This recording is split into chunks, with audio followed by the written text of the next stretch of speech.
Warning. The following program contains content about sports and the sports world. This show is an assembly of college kids who enjoy sports and like yapping about said sports. Claims and views described and promoted do not reflect those of Central Michigan University, the Central Michigan University Broadcast and Cinematic Arts Program, or Moore Hall Television. If you should have any comments, questions, or concerns, reach out to the show via email, cardguyshow@gmail.com. Please subscribe to the channel. Leave a like if you feel so inclined. Perhaps leave a comment down below. And please enjoy the following program.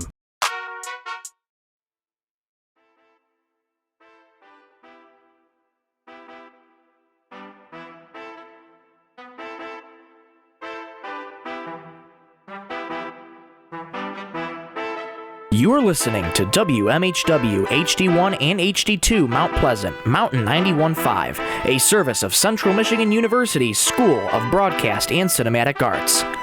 Live from the Dr. Jerry Henderson Radio Complex, it's time for Card Guys. And now, here's your host, Anthony Schulte. Good afternoon. Thank you, Michael, for the intro, as always, and welcome to Card Guys, Season 2, Episode 5. Coming up today, we preview the Lions' looming offseason, discuss CMU men's basketball's recent success, talk about NBA All-Star a little bit, and go over what has been a historical offensive season in the NBA. Joining me, as always, my man, Ryan Donnelly. Rejoice, Detroit. Ben Johnson is back. Ben Johnson is back indeed. Also, right next to me, Mr. Michael Rosenkranz. Hey. Glad you all could join us today. We have an action-packed filled show for you today. You don't want to miss it. Oh, it's going to be a fun one. Starting us off today, the Detroit Lions, as you mentioned, Ryan, making a big move. Ben Johnson's staying with us. That is huge, gentlemen. Wow. Mm-hmm. Absolutely huge news. It makes the loss. The loss still stings, but the venom got taken out just a little bit from that loss. Keeping Ben Johnson, just an incredible keep for Detroit. I said at the beginning of the playoffs, if we could keep at least one of our coordinators, I'd be happy. And we got one of them. I think Glenn's going to leave. That's unfortunate, but having Ben Johnson is huge because I feel like without Ben Johnson, this offense won't be as good. I think this offense will still be good, but Ben Johnson makes this offense special. Ben Johnson coaches the right offense, and he's a perfect offensive coordinator for this team, and having him back is huge. And the team, if we can just upgrade a couple things, like upgrade like a deep ball wide receiver, have J-Mo be like more of a slot kind of guy, and then using Laporta more and Zach Ertz more if he eventually resigns. This offense is going to be top 3 in the league, I think, next year. And having him, and he wants a Super Bowl. It's going to be hard to get to the position that we were this year, but it's definitely not. It's definitely possible. That's what I have to say about that. It is possible. And I spoke to you briefly off air actually last night about Ben Johnson returning. Mm-hmm. This kind of softens the blow a little bit, per Anthony's point. The loss still stings. Thank you for adjusting my mic. Yeah. I think that's two times you've had to do that now. No, I had to adjust. Was it your mic or was it Tyler or Isaac's mic? I think it was my mic. Yeah. You're welcome. Anyways, this kind of softens the blow a little bit. The loss still hurts, and there's going to be nothing really that you can... there's nothing that you're going to be able to... just excuse from that from that loss. But this does soften the blow with Ben Johnson returning. You have a high-caliber offense. It has potential, and has potential again next season. To Ryan's point, I love the idea of a deep ball threat. One that's sticking out in my mind that I've seen go for the deep ball a few times is Adnai Mitchell, Texas. Yeah. If you can possibly develop J-Mo even more, I think that would help a lot. I don't think DPJ is going to end up staying for the Lions. And then just being able to upgrade your tight end room, bring in Zach Ertz, and this offense is going to be clicking again. Jahmyr Gibbs and David Montgomery have been nothing short of amazing this season. Amon-Ra is going to continue to do great stuff. And the big question is, really, will Aaron Glenn leave? More than likely, yes. So we'll have to fill in a defensive coordinator. But with Ben Johnson returning, you don't really have a lot of the gap to fill in terms of offense. Yeah. I want to turn the page here from offense, as we're talking about with Ben Johnson, to some defensive holes, because there are many, and they're not even holes, they're canyons. Because if you think about it, the last 5 games before the 49ers game, we gave up 345-plus yards in 5 straight games. And 2 of those games was against Nick Mullins. Granted, he has Justin Jefferson. Still, a lot of yards in a very short amount of time, 5 games. All right, so one big hole that we know we have is cornerback. Cam Sutton, consider him toast. He's just not that great as cornerback 1. And we were talking a little bit about this, Ryan. Who has he had to guard this season? Justin Jefferson twice, Mike Evans twice, Puka Nacua. He's had to guard a lot of DK Metcalf. DJ Moore. I was going to say Travis Kelce, but he was out. Who else did he have to guard? He had CeeDee Lamb. He was matched up on Ayuk a couple times in San Fran. So I think he was matched up on Juszczyk at one point too, where he had that great toe touch. Yeah. I stay in. Yep. I think he had Juszczyk at that point. He's had all-pro, Hall of Fame talent on him for more than half of the season. And what we saw in Pittsburgh when he was good was really good help all around on those big type of players. If Cam Sutton got beat, he didn't have to worry about our safeties having to guard the other best players. He had to worry about in Pittsburgh, okay, I got beat, that's okay, I have help. He also, I don't think he was cornerback 1. I think he was cornerback 2. Correct me if I'm wrong. I think he was cornerback 2. As a cornerback 2, you're going to see Cam Sutton play the way he played last year. The reason why we signed him and we're so excited for him. You put him at cornerback 1, that's when you're going to start to see some of the mistakes. He can't lead a cornerback room. He cannot. So I have 2 options that could come to Detroit. Jalen Johnson from Chicago and L'Jarius Sneed from the Chiefs. I think both these players want to win. I think Sneed might want a little change in scenery, and Jalen Johnson probably just wants to get the heck out of Chicago. So a lot of people are connecting these 2 names with the Lions. The Lions are now one of the premier destinations in football because of our culture, of our coaching staff, the way we're trending. And they know that they would be able to help this team immediately. Jalen Johnson's going to get a bag if he comes here. He knows that. He had a breakout year this year. He was phenomenal for Chicago. And L'Jarius Sneed, he is a good veteran, 27 years old. He's still a little bit young. He's entering those prime years almost, maybe exiting the prime years a little bit. He's exiting, whatever you consider at 27. I consider that maybe entering for a cornerback. Or maybe I'm in basketball mode because the Lions lost. I've been in full basketball mode recently. It's been great watching all these college basketball games. Regardless of that, I think these are 2 players that you need to look at heavily if you're Brad Holmes. You need to look at these 2 players and be like, okay, we need to get these guys in here. We need to try and get these guys to sign here. And I think if you at least get one of the 2, you're fine. If you get both, hallelujah, right? But, I mean, Jalen Johnson at 24 years old, he comes in here, he fits the mold, he fits the timeline, he just had a great breakout year. I think these 2 guys are who you need to go after if you're serious about fixing up this offense. Interior D-line can be addressed at another time. Another guy I like in the draft is Kool-Aid McKinstry. I was going to say, trade up for Kool-Aid. That blue Kool-Aid. Are we drinking the blue Kool-Aid? Mm-hmm. I love the name, especially with Detroit. You know, it's great. These 2 guys, maybe Kool-Aid in the draft, maybe that guy from Iowa, forgetting his name, the cornerback from Iowa. Hold on, we're looking it up. Riley Moss?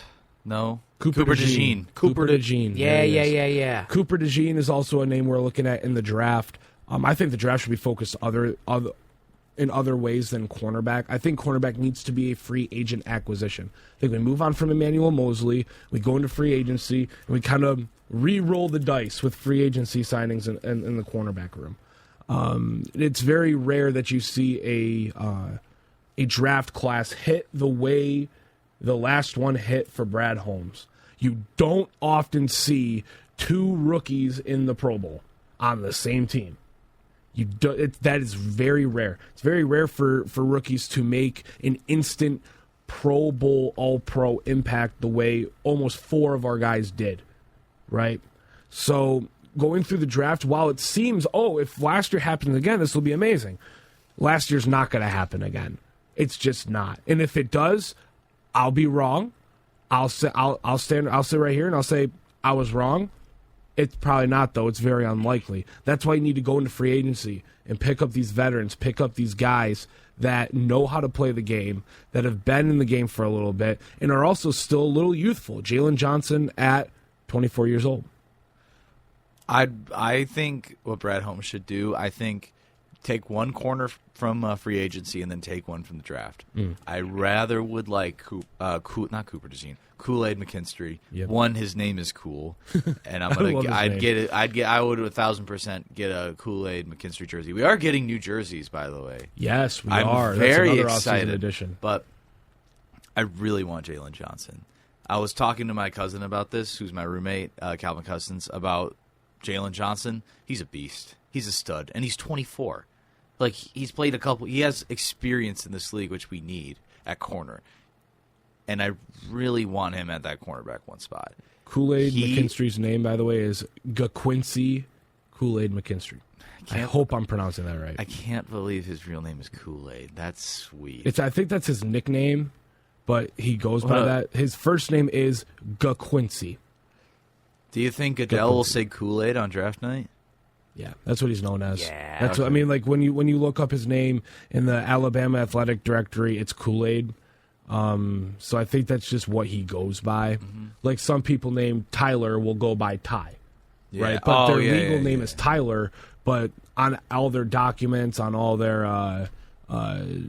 online forums, I don't know what the word is. Mm-hmm. It's early, folks. They go by Ty. Right? Yeah. If their name's Tyler, but they go by Ty, so everything's Ty. An example that just came to my head is Ty Mopkins, because he's been all over the Pistons scene. His name's Tyler, but he goes by Ty. Anyways, that's another another big example of Ty is one of my buddies who I went to school with, who was actually drafted by the Bruins. Really? Wow. Yes. Really? You have a friend on the Bruins? Yeah, I went to school. Cool. I went to school with shout out Ty Gallagher. He got drafted by the Bruins in 2021. Wait, Gallagher went to not Stony Creek, Clarkston? Yes, he did. Whoa, I had no idea. That's something there. And to go back even further, I was in a small little rec basketball league in middle school in 6th grade. I played with Ty, with me and my brothers and a bunch of our other buddies. We went undefeated and won the championship that year. Ty that's crazy with a future NHL player. Right. That's cool. Who would have thought that? But that was another little tangent that we go on here on this show. One more thing about the cornerbacks. I'm looking at a Pride of Detroit article really quickly. The biggest concern, obviously, is Cam Sutton. He was put into that CB1 role, and as we all saw, he struggled. It's not his role. I'm reading that he gave up a league-leading 889 yards in the regular season. And in the postseason, he gave up a league-leading 284 yards. Now, that second cornerback spot... insane. It was. Now, that second cornerback spot, a lot more rotations. Jerry Jacobs, Emmanuel Mosley, Khalil Dorsey... And then sometimes your boy, the Amazon tablet himself, Kindle Vildor. Good. Vildor was second in postseason yardage allowed. Of course he was. He allowed 260, including the ball that doinked off his helmet. He should have caught that. What are we doing? That. Oh my goodness! So, you're an NFL cornerback. It literally, you're going like this, and it just, boink. Like really? Again, who am I to say? Who am I to say anything? I'm not in the NFL playing cornerback on Brandon Ayuk, But still, it seems as if that's a catchable ball, just from an outside perspective. But I'm not in the NFL. I'm not a cornerback, so I can't really attest to anything. Yeah. So I think, absolutely, your biggest thing, cornerbacks must be a free agency signing. Yeah. I don't really want to wait until the draft to sign a corner. You can sign maybe an interior D lineman and improve your offensive rooms, your receiver room, your running back if you want to go there. But, I mean, Jahmyr Gibbs and David Montgomery are doing wonders for you, so I wouldn't see too big of an issue with taking a running back, especially at a later time. Late in the draft, for sure. Late in the draft, absolutely. But improving your receiver room, improving your tight end room. But first things first, free agency signing corners, interior defensive linemen stressing in the draft. And then you also have to look at safeties. CJ, what are we going to do with him in the offseason? Kirby Joseph and Tracy Walker, even. Tracy Walker, I feel like he's going to retire. He's been getting hurt for the longest. He's been banged up. He hasn't even been really he hasn't been suiting up. He's been our second string all year. Yeah. Yeah. So I think the big question is, and I'm sure you guys may agree with this. I could be wrong. This is the time to go all in with free agency and trades. You have $60 million in cap. $60 million in cap space. This is the offseason where you have to bolster everything on all cylinders. Next season is going to be tough. I don't see you guys making it back to the NFC Championship. Again, if we're wrong, we'll sit right here. I said, I was wrong. I'll own up to it. I don't think the Lions are going to be making it to the NFC Championship next year. They got a tough schedule. Hey, on them. I see. But if I'm wrong, I'm wrong. I see 11 to 13 wins on that schedule. I was going through it. I was like, you know what? It's football. Who knows? You could lose. I mean, we could lose twice to the Bears. The Bears are going to be scary next year. They are. This entire division is not guaranteed at all like it was this year. Maybe besides Minnesota. I think they're going to. Minnesota. I think Minnesota's going to tank. I think Green Bay's going to be scary good, and I think the Chicago Bears are going to be really good. I still see 11 to 13 wins. I went through this schedule, and I was like, you know what?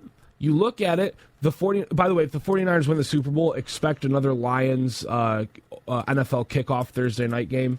They're going 100%. They're going to send the Lions to Santa Clara for a NFC Championship rematch on NFL kickoff.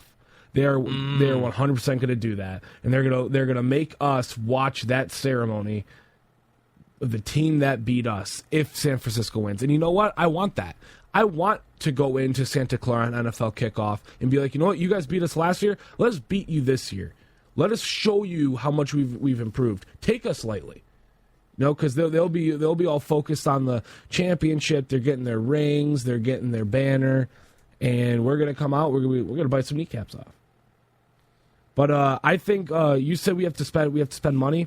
Zach Ertz. I think you bring back Zach Ertz for that tight end room. I think we have 4 picks in the top 100. Maybe we could do some maneuvering and get both Kool-Aid and maybe a Keon Coleman. Give us a little bit of a deep threat. Michigan ties a little bit. Went to Michigan State before he transferred to Florida State. Big body, he can go get those toss-up balls in the end zone. You know, we saw this year we kind of struggled in that department. You know, throwing up those jump balls and saying, you know what, go and get this. I'm gonna place it. You got to go get it. J-Mo can't really do that, even though he could develop into being able to do that. Amon-Ra can't do that, and maybe Josh Reynolds was our guy to do that this season. We saw it a couple times in the end zone. We need a guy that is consistent. We can throw it up, and he can go snag that. And maybe Laporta develops into one of those guys at the tight end spot. I think you got to go get a deep ball threat, whether it's DJ Chark, whether it's another guy. I was thinking DJ Chark all postseason. I think he'd be great to come back here. Maybe get a little bit of a second chance in Detroit. He was hurt for a lot of the year that he was here. Or maybe Keon Coleman in the draft. You know, a lot of people will probably be against taking more offense in the draft, but honestly, if you could trade up to get Keon Coleman and you could bring home Kool-Aid McKinstry and Keon Coleman, that is a heck of a draft. Again, just those 2 picks. And then, of course, I think offensively, you need to get another starting caliber offensive lineman, maybe, for cheap, maybe a prove-it deal offensive lineman, because when one of our linemen goes down, it's rough. You saw Jonah Jackson go down, and Goff's blind side was almost torn apart every single play because our backup offensive linemen are just straight up not that great. If you could bench Glass now, I think we still have him on a deal, or we have to re-sign him. I say re-sign him. He's our come off the bench, break glass in case of emergency guy that can really plug in anywhere on this offensive line and replace who he needs to replace until they're back from injury. Because let's face it, this offensive line gets banged up. They are barely ever healthy. Shout out to Frank Ragnow for having an entire children's song on the injury report. Head, shoulders, knees, and toes. It seems like that was everything that was on that injury report. He had 4 different injury designations on the injury report and still played. Shout out to him. He's a dog. That is grit. He's a dog. Oh, man. Frank Ragnow is a dog. That is just incredible. And even with him spraining his leg and his ankle and just playing injured, he's just like, oh, yeah, I'm all good to go. All grit. Exactly. Maybe get another offensive lineman, and then interior defensive lineman. I think since we lost Bugs, just getting another interior lineman to throw in there. I think James Houston on the opposite side of Hutch is great. We'll keep it like that. I think that's good. And a little bit of a prove-it year for Houston after being injured the last couple years. And cornerback, and honestly, the roster, give it another year of training camp, of off-season camps, of preseason, and you're looking at a very much improved team if you address those areas and you let the team kind of develop too organically. And I think that's what you could do with this team in the offseason. I wouldn't mind drafting Zach Zinter in the 3rd round. Once he comes back from that ACL, he'd be the break glass instead of emergency, because I don't like our backup offensive linemen. I don't either. That's the one thing that Holmes has not hit the hammer on, is corners and backup offensive line. Especially because the offensive line gets hurt so much. Right. And who's Jackson's backup? Jonah Jackson's backup. I don't even know his name, but I know he's bad. I don't remember. I remember seeing it on the Fox broadcast. I remember watching with you guys, and then he walks in, and we all had an audible ugh. I forgot his name, but Coyote Awasiki. Awasiki. Yeah, he's not good. That's all I have to say. I mean, he's serviceable if you don't mind your quarterback getting hit 10 times. Right. This offensive line, when healthy, is incredible. That Jason Kelsey is gone, now that he's retired, I think this is now the official best offensive line even in the over NFL. Dallas? Even over Dallas. Because this offensive line, even banged up, took us to the NFC Championship. Yeah. This team has NFC Championship experience. Now we have the experience. Now we have the experience. Now we have playoff experience. Now we have sort of championship experience. This offensive line is so good. It's incredible. And Dallas' offensive line is pretty good, but did they make it to an NFC Championship? Did they let Dak do his thing? No. This offensive line knows how to play around Goff, and Goff knows how to play around this offensive line. He got used to it. Took him a couple years to get used to it, but this offensive line is the best in the league. It's now that Jason Kelsey is gone. Sorry, all you Swifties. This offensive line is great.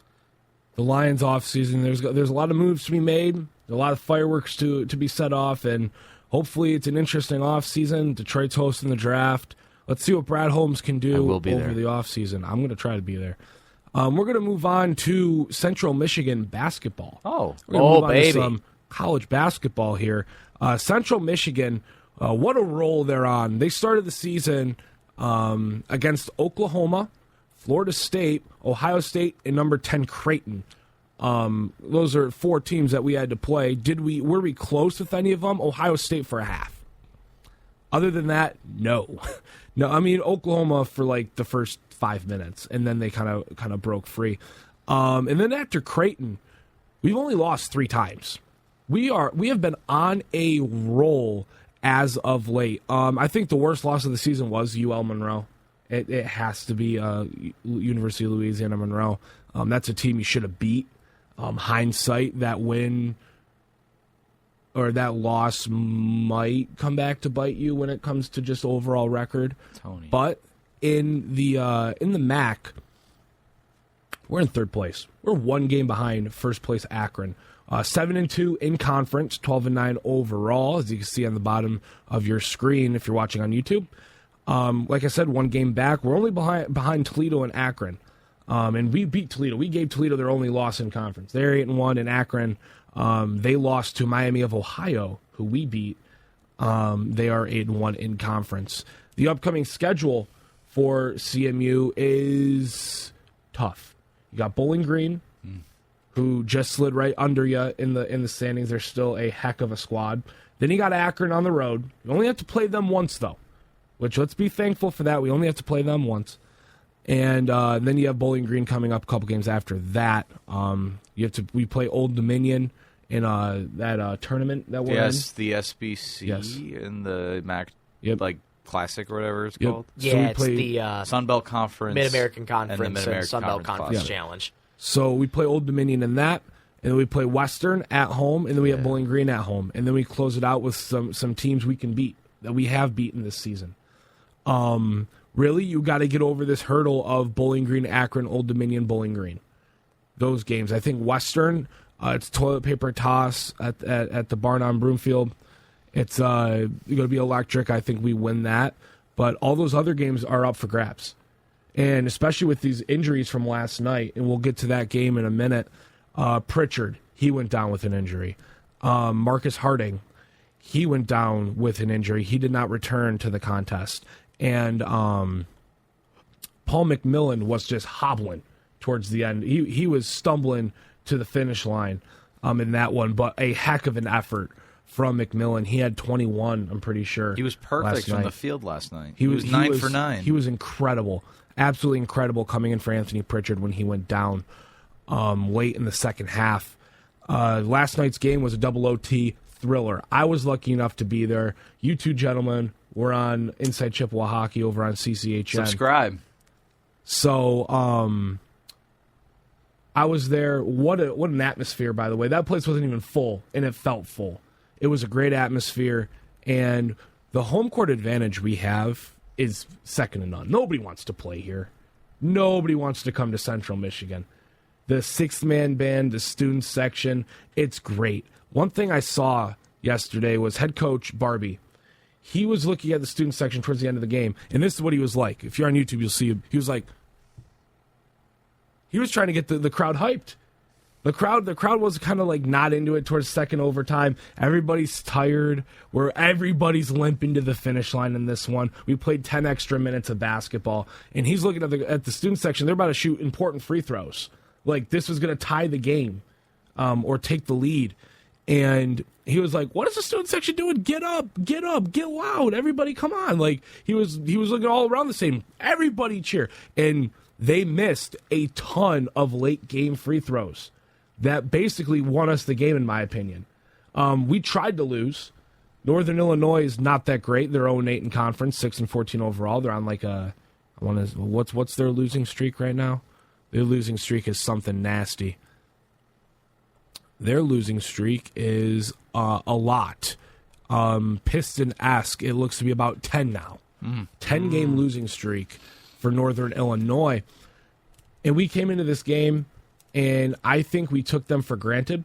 I think we looked at them, and they were like, they haven't won a game in the MAC. We could take it easy for this one. I got that feeling going into it. And sure enough, we went to 2 overtimes against them. But in college basketball, you pull out the win in conference, you pull out the win.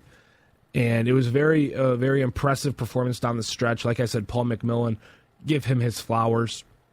He was great. Losing Marcus Harding was tough, but we weathered that storm, and we came out of here with a W. And our winning streak extends to 4. And I have a lot of high hopes for this team on possibly making it to March Madness. If we can win the MAC tournament. We could beat any MAC team. Any MAC team we can beat. When we play at our best, I don't see a MAC team we can lose to. Honestly, we can lose to any team. Northern Illinois almost beat us. It's college basketball. But we could beat any of these teams. None of these teams scare me enough to the point of which, that's a loss. You know, Akron, they're scary, but they just lost to Miami of Ohio. And that's the beauty of college basketball is you could be like South Carolina. They came into this season, this college basketball season, dead last in their conference rankings. They are now number 7 in college basketball at an 18-3 record. Impressive stuff. That's what the beauty of college basketball is you can't accurately predict this stuff. Who knows what can happen in a college basketball game? So that's why, I mean, this team this team is built enough to go to the NCAA tournament. And if you were to tell me that last season, after the disaster last season was, I would call you crazy. But how many times have we said that about our teams? Well, at least one of my 3 of my favorite basketball teams that are coached by former power forwards that are bald are doing good.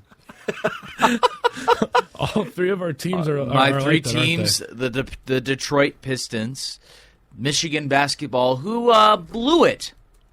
Juwan Howard, get out of here, and Central Michigan. I don't know, Michigan. That Michigan State game got me so riled up. I hope Juwan Howard never coaches a basketball game ever again. I know I shouldn't be biased towards Michigan, but he should have been gone.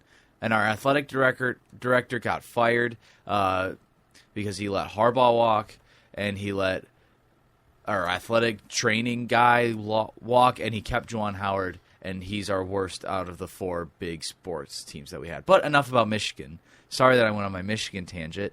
What a joke of Michigan athletics they are right now, but Central Michigan is rolling. Again, there is a world where I can see them make March, and hopefully they play in Detroit. Hopefully.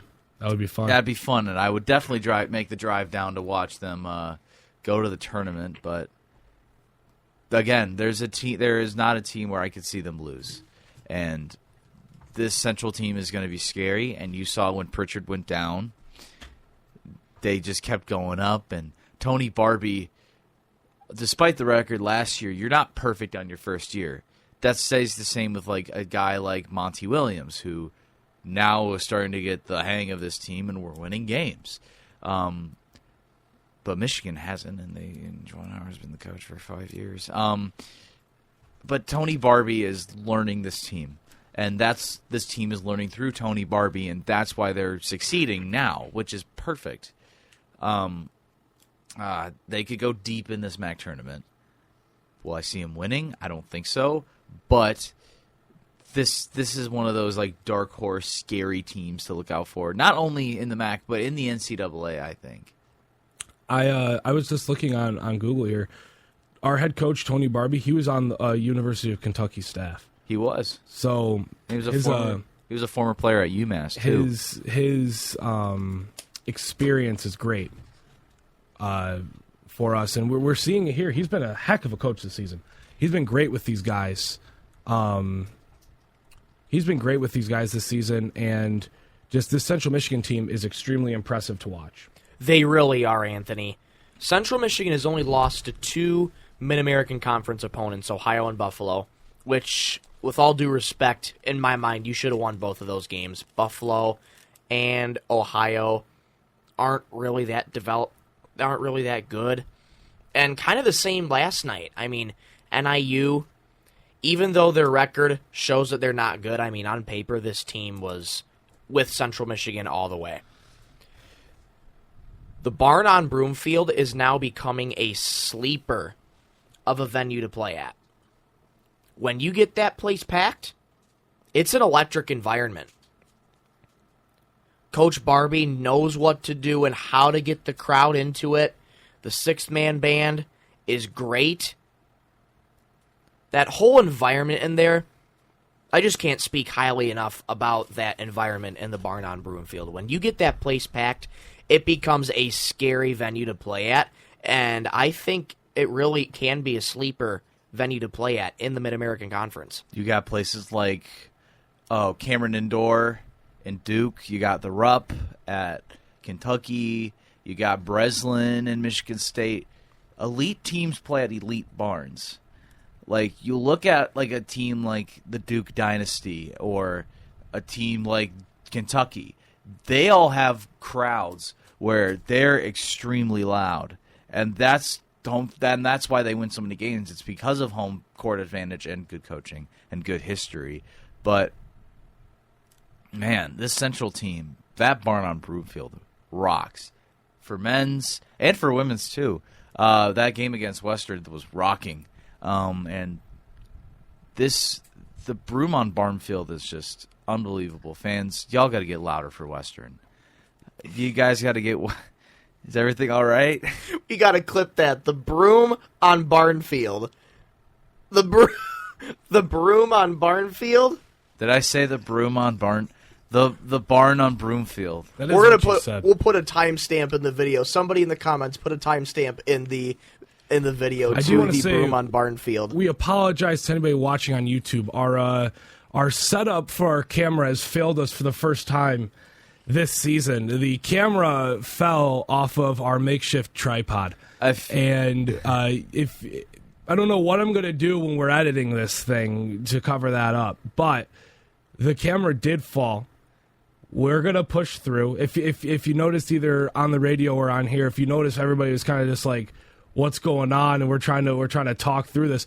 I'm trying to fix the camera. Nothing's working. It keeps falling. I just heard tape. Well, if our makeshift tripod is Michael's phone on a coat rack with Scotch tape. That's how high budget we are. We have a high budget here, folks. Can we talk All-Star? Like, come on. Oh, my gosh. Central Michigan plays, oh, my goodness. Central Michigan plays Bowling Green February 3rd at 5 on the road. We have a 3-game road trip, Bowling Green, Akron, Old Dominion. We're not back home until the 17th, so we got to weather the storm. Hopefully our guys get healthy in the meantime. Let's hope our camera stays for the final portion of this video. We're going to move on to NBA All-Star. NBA All-Star's coming up in a couple weeks, starting the 16th of February, moving on 17th, 18th, that whole weekend, and it's a fun weekend all around. We're going to start off with the Rising Stars rosters that just got announced, actually, which inspired this whole segment here on Card Guys. We're going to go through the Rising Stars rosters right now. So, for the sophomores, rookies, and G Leaguers all make the player pool. And then there's a draft. You have 4 coaches, and they draft the teams. And then you go ahead and you play games in a tournament style, and then you have a winner. Cade Cunningham was an MVP of the tournament he was a part of a couple of years back. That doesn't matter. Detroit versus everybody. Detroit versus everybody. It's on the shirt, baby. NBA sophomores. From the Orlando Magic, Paolo Banchero. From the New Orleans Pelicans, Dyson Daniels. From our Detroit Pistons, Jalen Duren and Jaden Ivey. I bet they were last-minute options. Sophomore class I bet the NBA was looking at this and they were like, "Oh, we have 2 more. We got to throw Detroit in here somehow." Here's Detroit. Here you go. This is what you get. Darn it! I don't want to represent the Pistons. Anyways, that's the NBA talking at me. From the Utah Jazz, Walker Kessler. From the home team Pacers, Benedict Mathurin. From the Sacramento Kings, Keegan Murray. Portland Trailblazers, Shaedon Sharpe. Houston Rockets, Jabari Smith Jr. And Oklahoma City Thunder, Jalen Williams. For the NBA rookies, Bilo Coulibaly for the Washington Wizards, Keontae George, Utah Jazz, Jordan Hawkins from the Pelicans, Scoot Henderson from the Trailblazers, Chet Holmgren from the Thunder, Jaime Jaquez Jr., one of the surprises of this season from the Miami Heat, Derek Lively II from the Dallas Mavericks, Brandon Miller from the Hornets, Brandon Podziemski from the Golden State Warriors, Cason Wallace from the Thunder, and Victor Wembanyama from the Spurs. A name we did not just say is Ausar Thompson. Or Amen Thompson. Amen Thompson hasn't played a lot this season. It makes sense, but where's Ausar? He goes from number 3 in your rankings the first month of the season, and now he's not even making the Rising Stars game. But you have Keontae. All respect to Keontae George, Brandon Podziemski, Bilo Coulibaly. All respect to them. But come on. And it's not even Ausar's fault. It's Monty's fault. But we'll get into that in a different day. The G Leaguers, Izan Almanza, from the Ignite, Mataz Bazilis from the Ignite, and I probably botched those names. Ron Holland from the Ignite. What? Mac McClung. What? From the from I think that's the Magic. The Magic's G League team. Tyler Smith, Oscar Shibwe, and Alondis Williams. What? So those are the rosters. They'll go into a draft pool. It'll be fun. That's Friday, February 16th at 9 p.m. on TNT. Gentlemen, what are you guys looking for in All-Star? I know All-Star Weekend, it's a fun weekend. You got Slam Dunk, you got 3-point, you got Rising Stars, you got Skills Challenge. Now you got the Steph versus Sabrina 3-point shootout. Stephen Curry, Sabrina Ionescu going at it for charity, and then the All-Star Game. What is your guys' most or your favorite or most looked forward to event at All-Star Weekend? I'm looking forward. I just heard about this Steph and Sabrina 3-point contest. It looks cool. This will be fun. In my mind, it took me back to 2016. Kevin Hart versus Draymond Green 3-point. But that one wasn't for well, was that for charity? I don't remember. That one was for comedy. That was a long time That ago. was a funny 3-point contest. But 2 real shooters. And it's for charity, and this is going to be fun. Hot take, Ionescu's going to win. I won't be surprised. She's going to win. She set records for the Liberty this year. It's with the WNBA ball from WNBA distance for her, and she is lights out. In her last performance in a 3-point contest, she set the all-time women's and men's basketball record in the 3-point contest for most points. That is scored. true. Wow. She is lights out. Now, don't get it twisted. Steph is still the greatest shooter of all time, but he's not going to win this one. It's going to be Sabrina. It's going to be fun to watch, but it's going to be Sabrina. I've watched enough of her. 3-point contests to know that she's got it. Now, of course, Steph can still win. She can still go into a slump. Everybody's human. But if I was to pick a winner, it would be Sabrina. I'm not looking forward to this dunk contest, though, because Mac McClung is rumored to come back. Well, is it official? I think it's official. I think it is. He's official to come back, which is great. Obviously, my dream dunk contest is Anthony Simons, Aaron Gordon, Zion, and Mac McClung, but we're going to get Jericho Sims, Kyrie Irving, Jalen Green wearing an NFT. Yep, Jalen Green, or maybe Cade Cunningham, or who's the guy who can't dunk? They're going to bring back Earl Boykins. Earl Boykins, Eastern Michigan legend. Why did Jericho Sims make the? He was a horrible contestant in the dunk contest last year. He was horrible. Why. So was Juan Descano Anderson. When he was in the dunk contest, he was not good. 2 guys I wouldn't be surprised to go into the dunk contest this year would be Ivy or Osser. Jaden Ivey or Osser Thompson. I think Osser talked about how he wants to be in a dunk contest. Jaden Ivey, he can throw it down. Even Jalen Duren. I think there's going to be a piston in either the 3-point contest or the dunk contest. Whether for 3-point it's Boyan or Burks, whether for dunk contest it's Duren, Ivey, or Osser. I think either way, there's going to be a piston in one of those 2. I think there will be a piston in both. Really? I think Burks will make the 3-point contest, and I think Osor will make the dunk contest, along with Jericho Sims. So what one are you looking forward to the most? Probably the dunk. Well, 3-point contest. And for the past couple of years, it's been the 3-point contest. It's always been the dunk contest, but it's because of who the NBA puts in the dunk contest where I get sleepy during that, and it's kind of boring. But McClung woke me up last year. He was unbelievable, and I think he had the best dunk contest performance since Aaron Gordon and who won that year? Zach Levine. Zach Levine. No, I was thinking 2020. Oh, 2020. Derek Williams or whatever his name is. Who's Derek Williams? The tall, skinny guy from the Miami Heat at the time. Oh, you're thinking of Derek Jones Jr. Derek Jones Jr. Never mind, I fixed it. There it is. But that was probably one of the best dunk contests in the past 5 years. When you have dunkers in a dunk contest, probably one of my most favorite of all time, and I'm sure you guys maybe could back me up on this. Aaron Gordon versus Zach Levine. Yeah, that is the greatest dunk. The 2016 dunk contest. 2016 dunk contest. The spinning stuff, the Orlando Magic mascot, spinning on a hoverboard, and Aaron Gordon threw it down a couple times off him. Hot take, Aaron Gordon got robbed. He did. Twice. He got robbed twice. Not once, not thrice, but twice. He got robbed. If he comes back to the dunk contest, you know he's going to be He won't. I think he's already said that he won't, but I wish he would. It would be fun. I kind of want to see him and Levine go at it again. But what one are you looking forward to the most? I'm really excited for this 3-point contest, now that you mentioned Steph and Sabrina going up. Quite personally, I've never heard of Sabrina. Y'all can call me out in the comments. But, I mean, if you're telling me that she's setting all these records, I'm going to have to go back after the show, watch a little bit of her. And she's lights out. She's lights out. That is awesome. Yeah. Just given that she set both the women's and the men's record in the 3-point contest for most points, she's gonna be something to watch out for. And here's the thing: if Steph is an all-star reserve, it'll be his own show with shooting him from half court, and if he makes him again, like he did last year. Fair, yeah. So that's all-star. That was all-star Saturday night.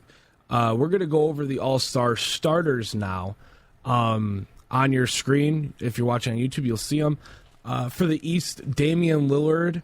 For the Milwaukee Bucks, we could talk about snubs in a minute. Even though the reserves have not been released yet, snubs from the starters. At shooting guard, Tyrese Halliburton from the Indiana Pacers. Absolutely. He deserves 100%, the hometown kid. He's going to be playing all-star in his team city. Small forward Jason Tatum from the Boston Celtics. Power forward Giannis Antetokounmpo from the Milwaukee Bucks. And center Joel Embiid from the Philadelphia 76ers. Now, on the other side of things, in the West, we have... why am I blanking? I know we have Luka Doncic. Dallas Mavericks. I'm really mad at myself. I'm trying to remember this. I made the graphic yesterday. I'm trying to... Shai Gilgeous-Alexander. Oh, my goodness. From the Oklahoma City Thunder, Shai Gilgeous-Alexander. LeBron James from the Los Angeles Lakers. Kevin Durant from the Phoenix Suns. And Nikola Jokic, the now MVP frontrunner for the Denver Nuggets. Me personally, I think Jalen Brunson should have been a starter over Damian Lillard. That's one of my snubs for the starters. But I want to get you guys' all-star reserves. So each of you gentlemen have put together your all-star reserves list. So let's hear it. And really quickly, you got LeBron in there as a starter too, right? Yeah. Okay. That was after I had my Shai Gilgeous-Alexander mental meltdown. So this name was already mentioned on the... It's not the starters, but we just went over before. 3-point contest? Bless you. Dunk contest? It was challenge. Well, it was the sophomores, rookies, in the G League. The Rising Stars. The Rising Stars. I cannot think early this morning. Just a reminder, folks, we record this show just about 8 o'clock in the morning, so our brain capacities can be very limited, but we try our best for you. We do. I love it. So this name was on that Rising Stars list. Chet Holmgren from the Thunder. I mean, the dude's been playing lights out. He's only 21 years old, and he's averaging right now... he's averaging 16.7 points a game, but I can definitely see Chet Holmgren be developed. He's been in a little bit of a slump recently, scoring-wise. The Thunder have kind of hit a little brick wall. The last couple games, they just lost to the Detroit Pistons, as we've been over multiple times on the show. He's been great, though, on the defensive end. He's been the ultimate pick-and-pop big to go right next to Shai. So Chet Holmgren, definitely. Another one that I have on my list is Derek White. Now, granted, he's not really through his career, his numbers may not show. He's averaging 12.2 points a game, but he can have breakout games. He's a heck of a defender, Derek White, and he can cause a lot of different problems, and I think he's sort of just continuing to rise up along with Jason Tatum, and having another Celtic on the All-Star team, I think, is going to help him a lot. Yep. Moving on, another name on the Rising Stars list. Who else from the Spurs? Victor Wembanyama. I mean, the dude has been electric in his rookie year. He's averaging 20.6 points a game. But, I mean, underneath the basket, the dude is a monster. He's picking up multiple blocks a game. The dude has range, too. And he has insane handles. And keep in mind, He's 7'4". Yep. Victor Wembanyama is going to be a stud going forward. He's already a stud now, but just waiting to see him develop. He is truly going to be a special player going forward. And it just stinks right now with the Spurs that it's just him and not really anybody else.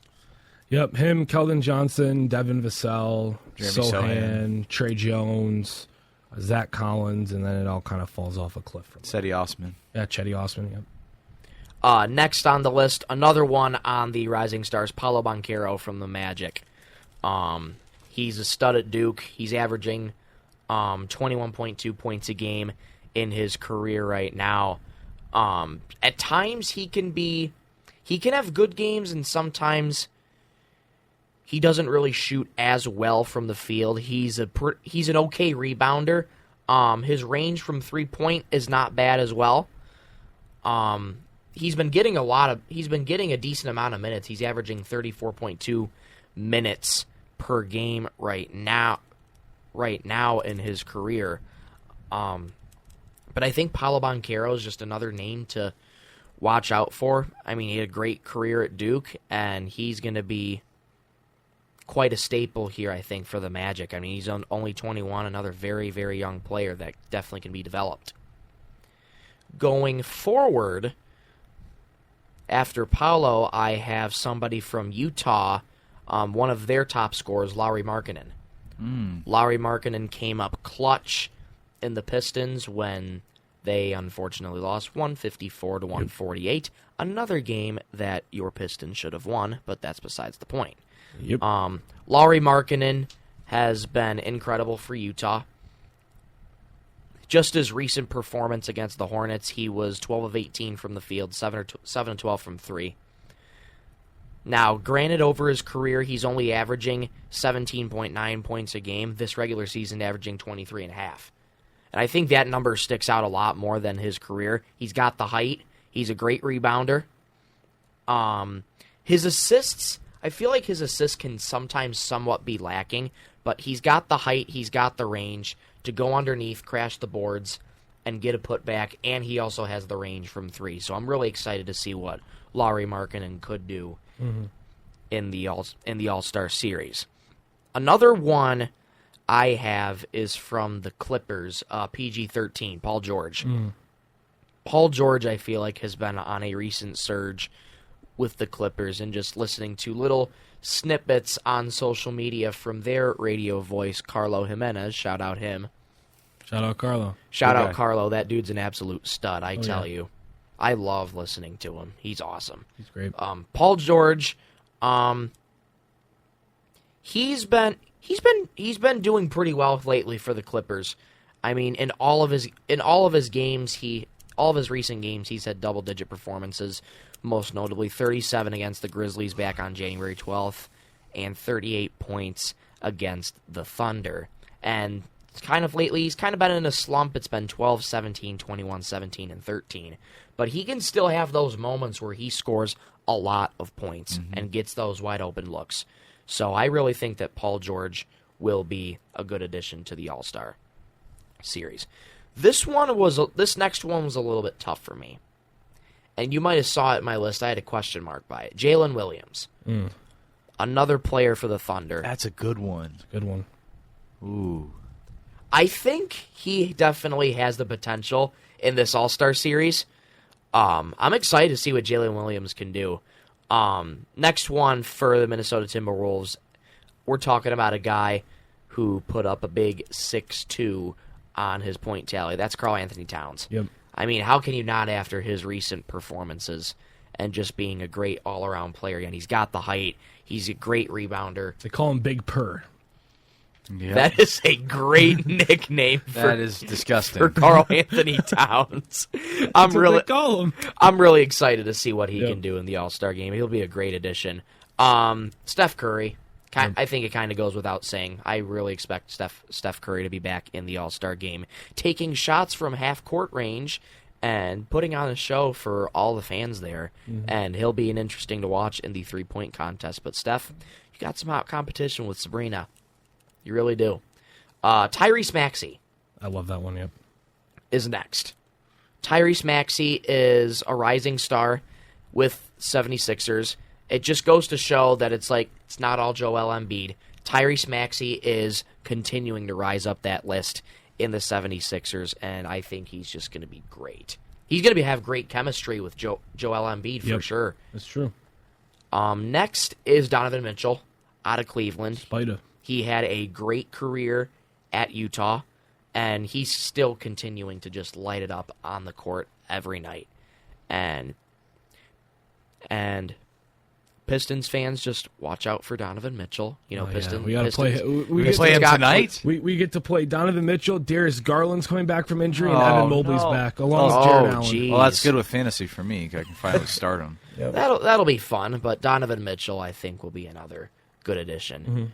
Next, I'm almost done with my list here. I have 5 players to go, and I'll try and keep this a little more brief. Okay. Jalen Brunson.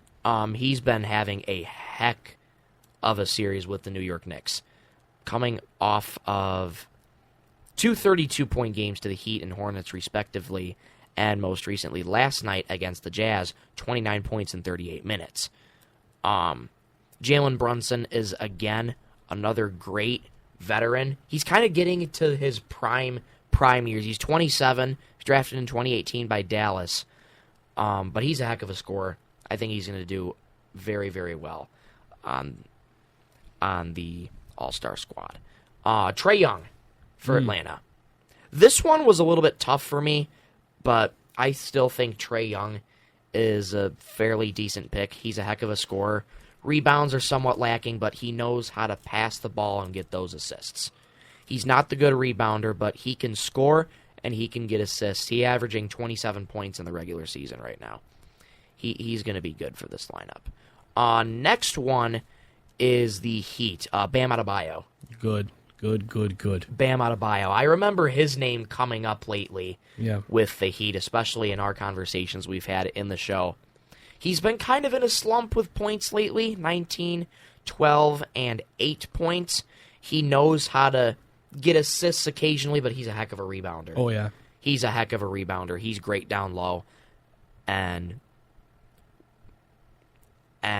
that kind of player, I mean, just even if a player is just sometimes a straight rebounder, and he can score occasionally too. I mean, his offense has really improved this season. It has. He's going to be a player to watch out for in the All-Star series. And then second to last player on my list here, Devin Booker. I mean, how can you not? The hometown kid of Grand Rapids, Michigan, just put up 62 points against the Pacers 5 days ago.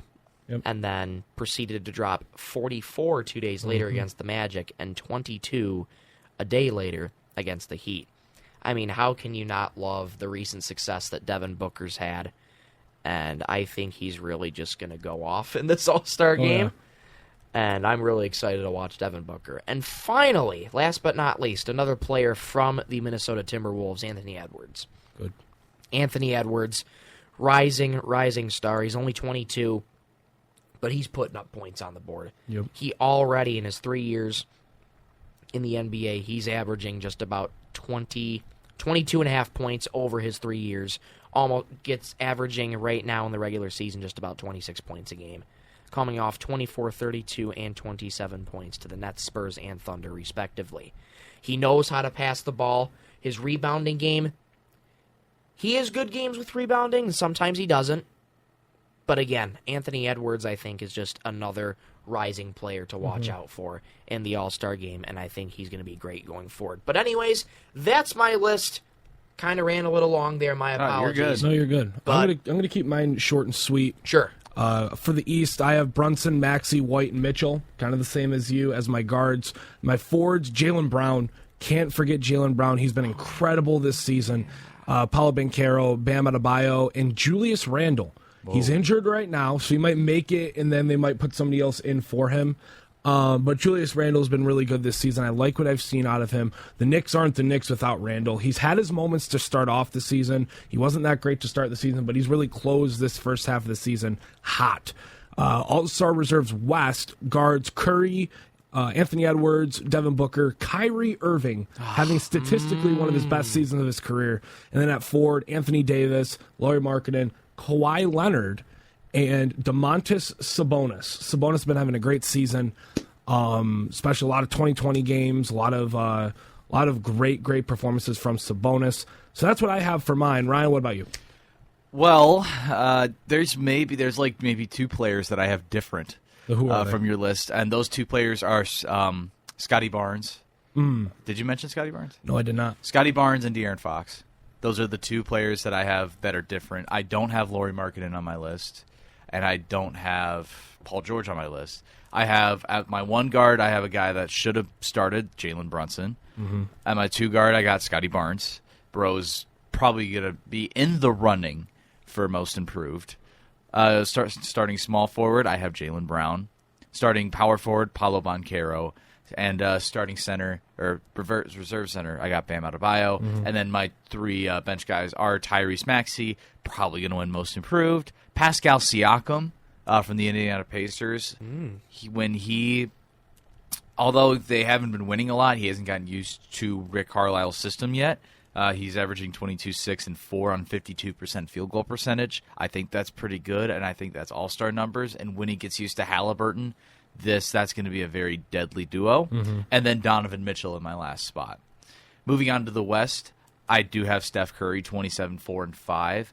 He is averaging 27, which is the 9th best in the NBA. At my starting shooting guard, I have Kawhi Leonard. Again, another guy who I think should have started. Anthony Edwards. We all mentioned Anthony Edwards, 25, 5, and 5. Starting power forward, I have Karl-Anthony Towns. And then at my center, I have Domantas Sabonis, who people don't talk about the season that he's having, although he's averaging a double-a-double a game on 61% field goal percentage. I think that's the 7th best field goal percentage in the NBA, and people are not talking about this man. A double-double machine. I love Domantas Sabonis. And then my final three players are De'Aaron Fox, Devin Booker, and then nobody is talking about Kyrie Irving's season, although you did bring it up. Yep. Statistically, he is playing the best basketball that he's ever played, and nobody's talking about it because he's outshone by Luka. He's getting outshone by Luka, and he's having a crazy good year. And he's also been injured a lot recently. Yeah, but that doesn't help. But I think he should definitely make an All-Star game. So that's a good list. Moving on, we're going to quickly go over the NBA scoring outburst that has happened this season. Just going to quickly touch on a few of the games that have happened, get you guys up to speed, and then we'll be out of here. Luka Doncic, one of the best performances we've seen since Wilt Chamberlain's 100-point performance. 73 points, 10 rebounds, 7 assists on just incredible efficiency. Only 33 shots to get to that 73 points. Almost lost to the Hawks, too, surprisingly. His teammates tried to sell it for him. He should have probably had 15 assists if his teammates were making their shots. Joel Embiid just recently had 70. It's like 70-point games are coming at a maximum here. Karl-Anthony Towns and Devin Booker both also had 62-point performances in losses, which is a tidbit that you don't really hear. You score 62, you're usually winning the game. But no, they lost those two games. So the scoring outburst, it's been fun to watch, but also kind of shows you how much the NBA has changed from, say, the going to work era of the Pistons, that early 2000s grit and grind, like final scores are in the 70s, and now you're seeing players eclipse that mark of 70, which is just incredible. Kobe's records will be broken, or Kobe's second most points, 81. His 81s will be broken pretty quickly here, in my opinion. But that is all the time we have for today's show. We went a little bit longer, but thanks for sticking with us through the technical difficulties. Thanks for tuning in, Card Guys Season 2, Episode 5 on 91.5 The Mountain, YouTube, and wherever you get your podcasts. Tune in Monday. We're going to talk some more Detroit sports, maybe touch on the Super Bowl a little bit. That is coming up. Go over the Pro Bowl as well. For my good buddies, Ryan Donnelly and Michael Rosenkranz, I'm Anthony Schulte saying, so long, everybody. Love you, Mom and Dad. I'll see you tonight, actually.